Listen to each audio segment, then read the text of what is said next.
Olga Tokarczuk. Conte comigo pra tudo!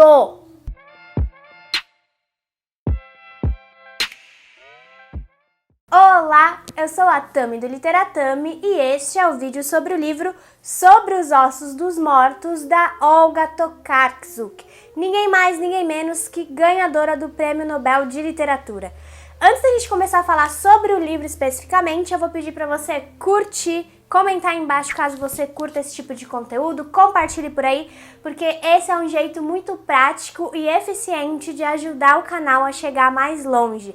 E eu também quero aproveitar a oportunidade para agradecer aos apoiadores do Literatami. O canal não continuaria existindo se não fosse por vocês, então muito obrigada por isso. Com a minha idade e nas minhas condições atuais, deveria sempre lavar bem os pés antes de dormir, caso uma ambulância precise vir me buscar à noite.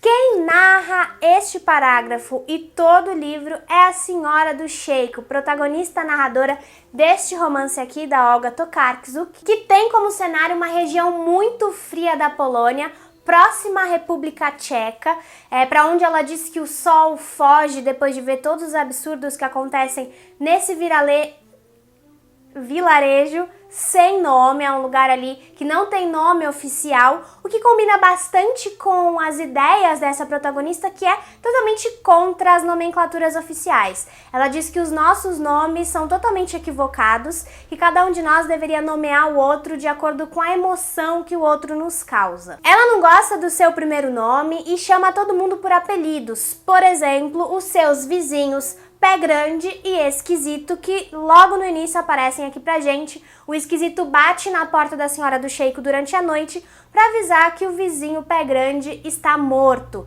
Então a gente tem a morte logo de cara na narrativa. E a morte dele é só a primeira de uma série de mortes que vão acontecendo, todas elas envolvendo pessoas que têm alguma relação com a caça animal. Lá naquele lugar, a caça é permitida por lei, o que choca muito a Senhora do Sheiko, que é uma defensora dos animais, uma vegetariana que é totalmente a favor dos direitos dos animais e que fica muito horrorizada com o modo com que as pessoas tratam os animais ali. E ela tem uma teoria para a morte dessas pessoas. Ela diz, defende, acredita piamente que essas mortes são uma vingança dos animais, como se os caçadores estivessem se transformando em caça e os animais finalmente pudessem vingar toda a maldade que fazem com eles. Isso não significa que a morte dos animais a entristeça mais do que a morte dos seres humanos. Ela simplesmente considera animais e humanos no mesmo nível, como parte da mesma natureza, e vai mostrando isso pra gente conforme narra sua história. Esse clima soturno, porque frio e porque assombroso das mortes, contrasta bastante com o humor espirituoso dessa narradora, o que não significa que ela seja uma pessoa exatamente feliz.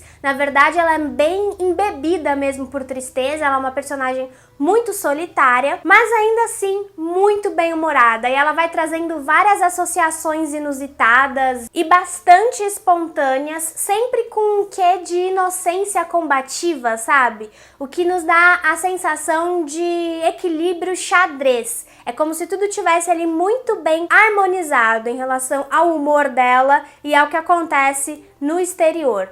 Ela é uma personagem que, além desse fascínio pela causa animal, também tem forte atração por mapas. Mapas meteorológicos, por exemplo, a única coisa que ela assiste na TV é basicamente a previsão do tempo. Ela é meio fissurada por isso, também porque ela acredita que as condições atmosféricas dialogam muito com as condições de humor das pessoas, principalmente com as condições dela mesma. Mas, certamente, o seu fascínio maior é pela astrologia. Ela é uma astróloga que acredita na astrologia como um caminho possível para explicar não o inexplicável, mas o que é inacessível pra gente por várias razões.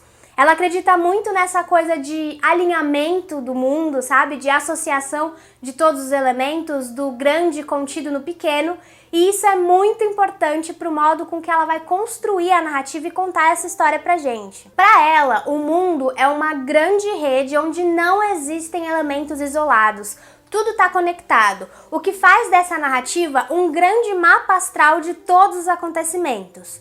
Mas calma, isso não significa que você precisa acreditar ou ser um grande conhecedor de astrologia para fazer essa leitura, nada disso. Mas, se você conhecer um fundamento básico da astrologia, que é essa crença no alinhamento das coisas, você faz com que essa leitura seja muito mais rica para você, porque a crença na astrologia é um elemento fundador da psicologia dessa personagem. É a partir da astrologia que ela organiza o mundo, que ela vê o mundo. Então, quando ela tá contando o mundo dela pra gente, ela leva isso em conta. Então, assim como nos mapas astrais tudo ali se conecta, também na narrativa da Senhora do Sheiko, tudo vai se encaixando. Então, todos os elementos vão dando indícios do resultado final, da personalidade final desse acontecimento, dessas mortes misteriosas. Isso foi o que mais me encantou nesse livro, aliás, a narrativa dele, porque a gente vai decifrando, desvendando detalhes das investigações que estão em curso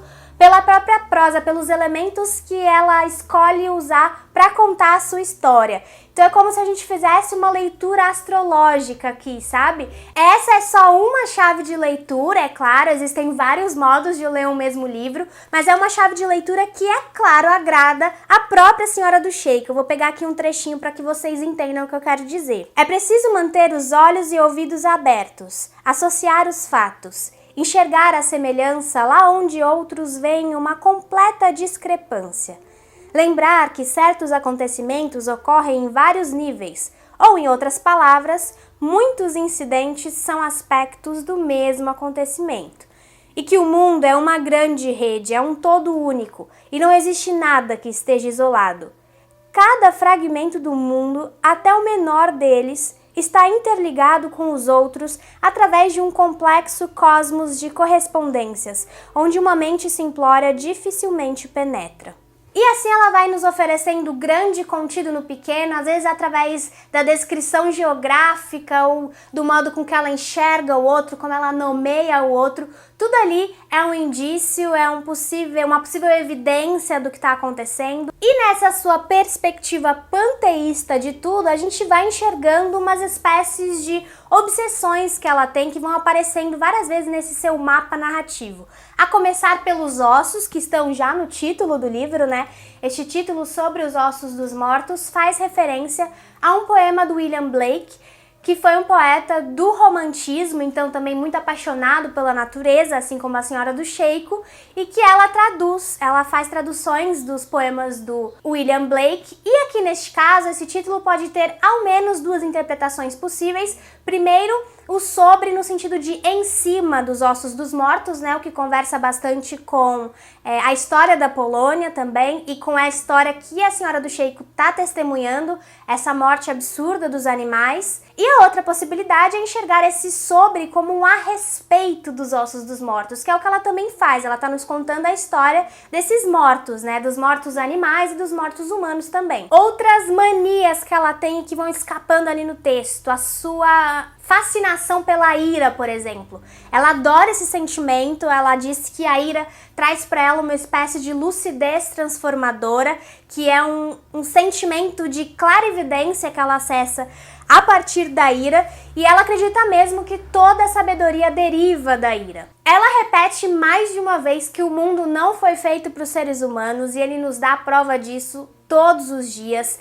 Ela repete que apenas aqueles que sofrem são sadios, e ela mesma tem certas moléstias que a gente não sabe direito o nome, né, o que causou essa moléstia nela, mas a gente sabe que um dos efeitos dessas moléstias é que ela não para de lacrimejar, ela lacrimeja muito, ela verte lágrimas, chora mesmo, e isso para ela também é um ponto positivo, é uma potência que ela tem de enxergar as coisas de modo mais claro, mais limpo que os outros, principalmente os animais. Então, uma das vantagens que ela tem por enxergar melhor que os outros as coisas é essa relação muito íntima com os animais, essa capacidade de se comunicar com eles de alguma forma.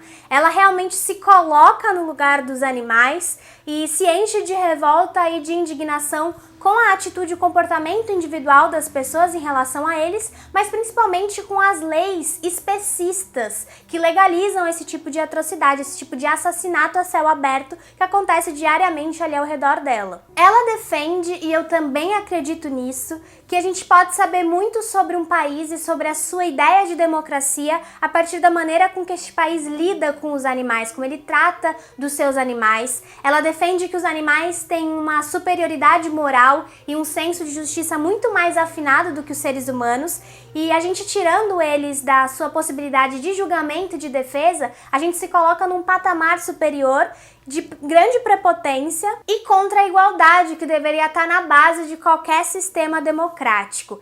Ela, pra mim, é uma personagem fascinante. Eu tenho a ver também com o fato de eu ser vegetariana, de eu gostar muito dos animais, mas não apenas por isso, também por causa da composição dela, do modo com que a Olga Tokarczuk constrói psicologicamente essa personagem. Ela é uma personagem muito divertida, ela não dá nenhuma informação pra gente sobre o seu próprio mapa astral, por exemplo. Eu fiquei muito atenta a isso porque eu também gosto bastante de astrologia e eu queria saber mais do mapa astral dela, mas ela não nos dá nenhuma informação. E ela diz que não é uma boa astróloga. Ouso dizer, lamentavelmente não sou uma boa astróloga. Há uma falha no meu caráter que obscurece a imagem do posicionamento dos planetas. Olho para eles através do meu medo e, apesar da aparência alegre que as pessoas ingênua e simploriamente me atribuem, vejo tudo como num escuro espelho, como se através de um vidro fumê. Olho para o mundo da mesma forma que os outros olham para o eclipse do Sol. É assim que eu vejo a Terra eclipsada. Vejo como nos movemos cegamente na penumbra eterna, como melolontas presas numa caixa por uma criança cruel. É fácil nos machucar e nos ferir, quebrar em pedaços nossa existência intricada e bizarra. Percebo tudo como anormal, horrível e perigoso. Vejo apenas catástrofes. Mas se a queda constitui o início, há como cair mais fundo? Por mais que possa soar pessimista esse posicionamento dela frente à realidade, na verdade é ele que vai dotá-la de grande coragem, de força para enfrentar e peitar esses caras, esses homens poderosos, e a própria polícia que tenta justificar o tempo todo a crueldade contra os animais. E muito embora essa personagem levante temas como vegetarianismo, defesa da causa animal, ectarismo e feminismo, esse livro não pode de forma alguma ser chamado de panfletário, porque esses temas não são a causa primária dele. A causa primária deste livro é a narrativa que a Senhora do Sheiko tem a contar. Acontece que ela é um sujeito ativo ali na sua comunidade e ela é atravessada por esses temas, então não tem como esses temas não aparecerem. E eles aparecem como constituição, como traços psicológicos, como traços da personalidade dessa personagem. E esse é o grande trunfo da Olga Tokarczuk, levantar tantos temas importantes por meio de uma só personagem, dessa maneira assim tão natural, tão fluida. Então não tem nada gratuito aqui. Essa narradora, além de tudo, é genial nas descrições dos cenários e dos outros personagens e dela mesma também. Ela é uma protagonista assim formidável, marcante. Eu tenho certeza que a Senhora do Sheiko vai ficar na minha cabeça para sempre. Ela é uma excelente narradora que vai nos enlaçando em todos os acontecimentos, mesmo assim na história. Geralmente costumam enquadrar este livro no gênero thriller ecológico, que para mim é uma novidade. Na verdade, é a primeira vez que eu leio um livro desse teor. Um thriller porque ele trata desse mistério das mortes, e ecológico porque ele tem essa abordagem mais em defesa mesmo da ecologia, né? Essa coisa em defesa dos animais e tal. Tem uma resenha da Raquel Carneiro que ela fala muito bem que a diferença que existe entre este thriller e os outros thrillers, assim, o gênero, né, de modo mais tradicional, que a gente entende por thriller, é que no thriller tradicional a pergunta que importa é quem matou. E neste livro aqui, a pergunta que importa é quem tem direito de matar e por quê. Também porque ele traz uma questão como elemento base, elemento fundador e motivador do romance, é que eu defendo que, além de ser um thriller ecológico, ele é mais que isso, ele é um thriller ecológico filosófico e também psicológico, que eu acho que reflete até a própria formação da Olga Tokarczuk, que estudou psicologia. Eu, particularmente, adoro narrativas que se dedicam a explorar essas fronteiras que existem entre animais e humanos. Eu acho que a Olga faz isso aqui de um modo muito singular, muito exclusivo, original, assim, dela, porque ela mostra pra gente, trazendo os animais como protagonistas, que eles também são protagonistas da nossa história com H maiúsculo, sabe? Que a gente contar a história dos seres humanos é também contar a história dos animais, então nós estamos muito mais próximos do que imaginamos, e a Senhora do Sheiko sabe disso. Então essa foi uma leitura que eu amei profundamente, por isso que eu disse, Olga Tokarczuk, conte comigo pra tudo.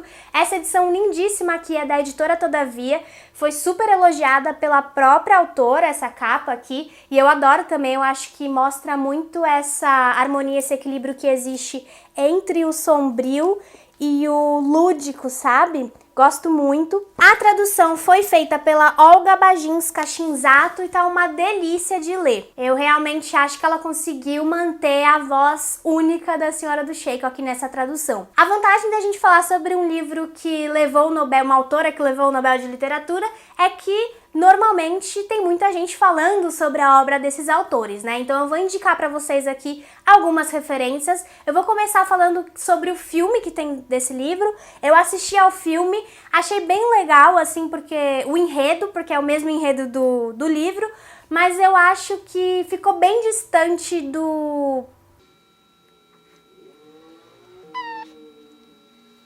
Me parece que no livro a gente consegue se aprofundar mais na psicologia da Senhora do Sheiko, na personalidade dela, sabe? Enxergar o mundo a partir dos olhos dela é uma coisa que a gente não vê tanto no filme, não, é bem diferente do modo com que a Olga faz aqui.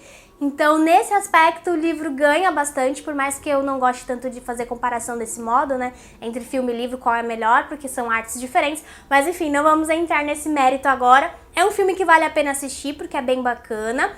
Eu quero indicar também o vídeo da Bárbara, do B de Barbárie, e o texto do Valquírias, que são resenhas que falam bastante sobre a Polônia dentro do livro, sobre como este livro pode ser lido também como uma metáfora a este país.